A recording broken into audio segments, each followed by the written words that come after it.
Today we're going to hear from Yonatan and Mary about the Gaza flotilla, why it was important, why they participated, what happened, and what it means. But before we launch into those talks, I want to put this in a little bit of context.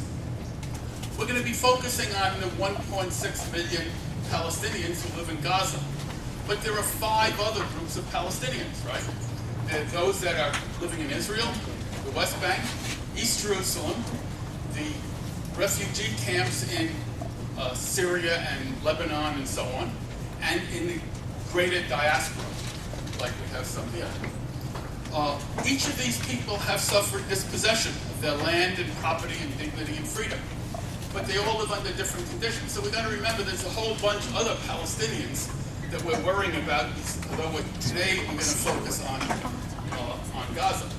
And just to remind you, the occupation in the West Bank continues and is violent. Just last month, 6 Palestinians were killed, 230 were arrested or kidnapped, depending on how you see what goes on, and 32 homes were demolished. And just the other week, 930 new apartments were approved for Hahoma, which will separate Bethlehem from East Jerusalem. So we're going to focus on Gaza. The siege has eased.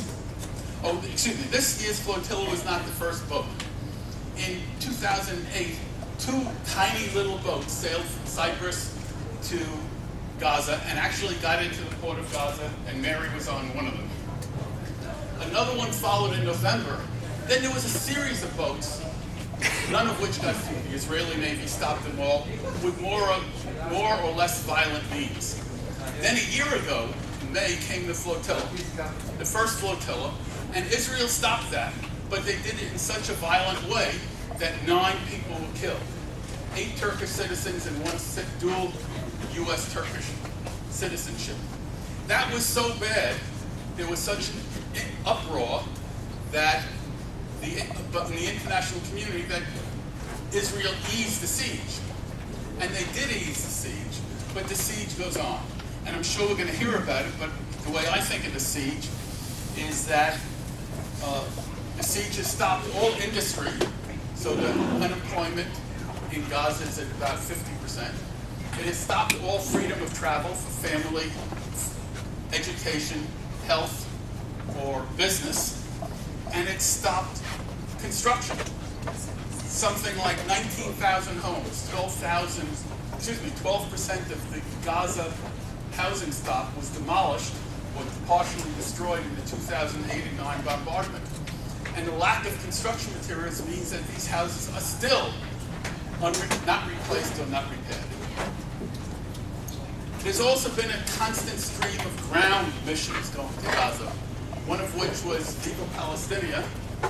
Could you hold the microphone up in front of your mouth there? It'll be much clearer and louder. Thank you. Right there, a little closer.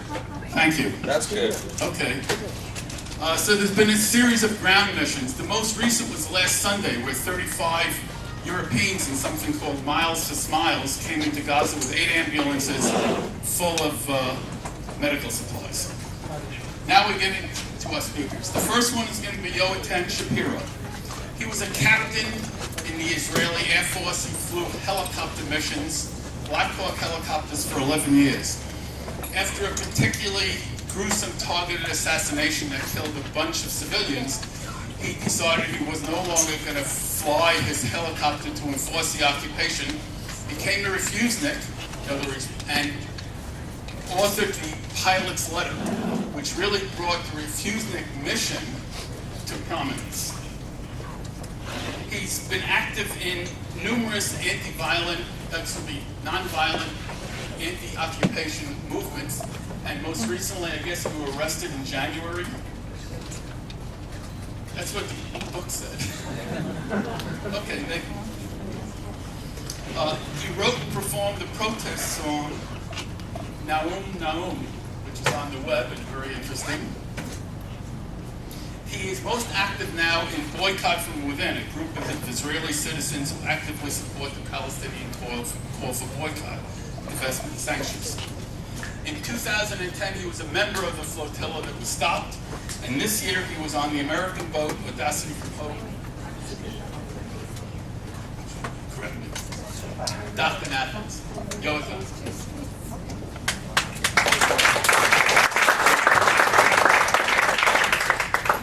Hi and good afternoon. Can you hear me well? So I will just correct a few things afterwards, but there's a little echo. So I'll try not to make... the other mic, maybe the other mic.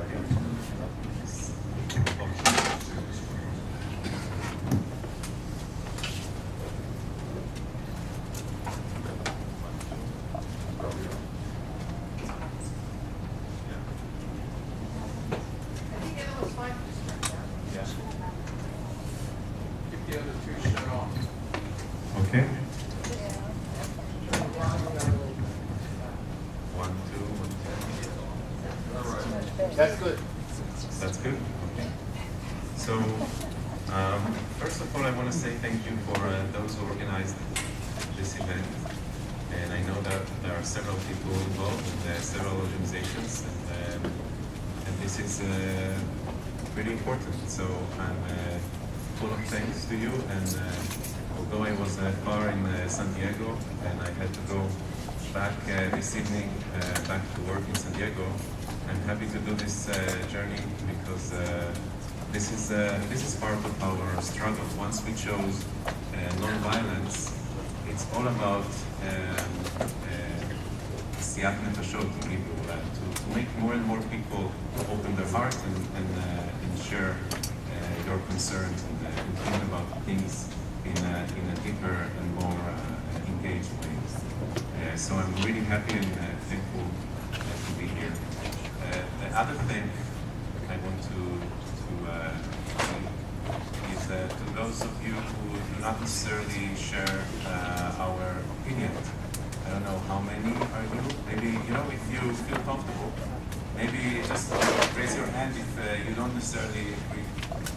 Hello? Shalom, shalom. Are you at the side? Okay, shalom. So, a special thank you to you guys because I want to talk to people that do not necessarily agree with me, and you will have an opportunity to say what you think after we speak in form of questions. And if you want to make a short statement that it's not too long, it's okay with me.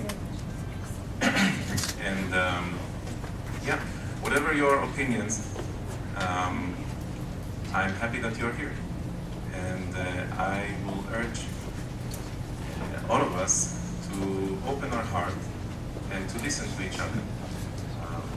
What I do now in my life is spend my time partly in the States and in Israel. And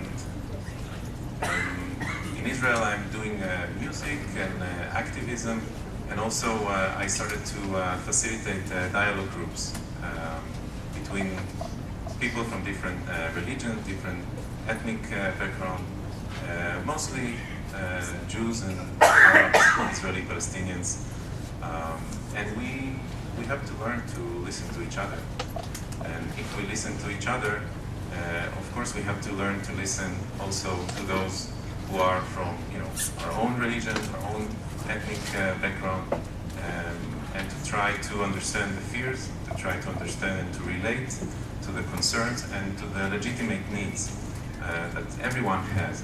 Everyone around us have their fears and concerns about how to live their life and how to live safe and happily and content. And this is a legitimate need that should be satisfied.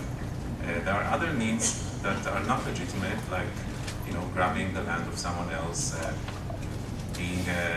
living under a regime that is treating people as not equal or as less than others. So that's what we are talking about.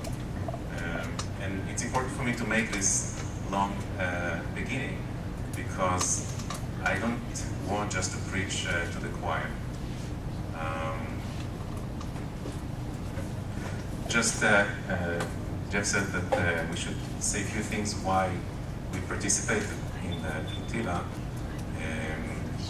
and it's a very short question, but it's a very, very long answer. So given the restriction of the time, I will try just to throw a few points. I was a very privileged Israeli Jewish boy living in Israel and growing up in Ramat Sharon. It's a town near Tel Aviv, with a family that provided me anything I need. My father was an Air Force pilot, a squadron commander. My mother was a teacher and a researcher in biology.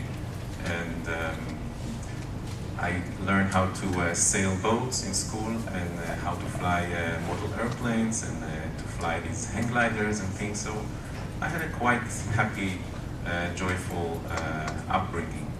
And at the same time, people that were the same age like me, but lived a few miles away, had completely different life and completely different upbringing, different privileged or non-privileged. And I learned about them and knew them and started to get to know each, people that lived there just many, many years later, a few decades later. So it was obvious for me to want to become a pilot in the Air Force, like my father, like all the other kids in my school. We wanted to achieve this dream, and some of us joined eventually the Air Force course, and I finished it in the end of '93, and became a rescue helicopter pilot. I flew Bell 212, which is similar to the Huey, a helicopter that we got for free from your taxpayers. And later I did a transition and flew Black Hawk, the UH-60, also training here in the US Army and some training in the Air Force, and was part of the initiation or foundation team of the new Black Hawk squadron in the Israeli Air Force in 2001-2002. What happened later is also connected to Gaza, because the targeted assassination, what they call the Sikulim Mukadim in Hebrew, became almost the only policy of the Israeli government and the Israeli army, the Israeli military and Air Force. And more people got killed, and it started to kind of scratch the walls inside my mind. At the beginning, you always look at the others or the Palestinian children as they are children, but they are not our children. If you hear about an accident, you hear, okay, it was an Arab or a Jew, and then if it was an Arab, maybe you are a little bit less sad. You don't say it to yourself, but it's somehow, it's not from my family, so I'm less concerned. And I think slowly, many of us, I'm not alone in this, started to feel different, started to feel the pain of people who got killed that are not necessarily from our group, from our ethnic background. And for many years I was involved with something that's called SELA, in Hebrew it's סיוע לעולה במשבר. It's called the Israeli Crisis Management Center, and we helped families of Olim Chadashim, newcomers to Israel, mostly from the former Soviet Union, that came to Israel and got injured, or members of the family got killed in suicide attacks. So I got very much involved in the suffering of my side, the Israeli side, as a volunteer in these organizations, and also as a rescue pilot coming to these sites and bringing sometimes many children bleeding and dying to hospitals. So I've seen a lot of blood of my side, my blood, my family, my people.